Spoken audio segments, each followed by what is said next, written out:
So I've got 3 cups of gluten-free flour blend, a cup and a half of warm water, a tablespoon of,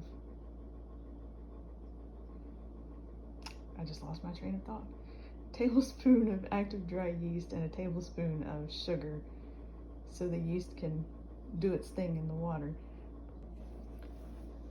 Alright, so now we're going to add a teaspoon and a half of xanthan gum, but I can't find a teaspoon, so we have a half teaspoon. We're going to do 3 times.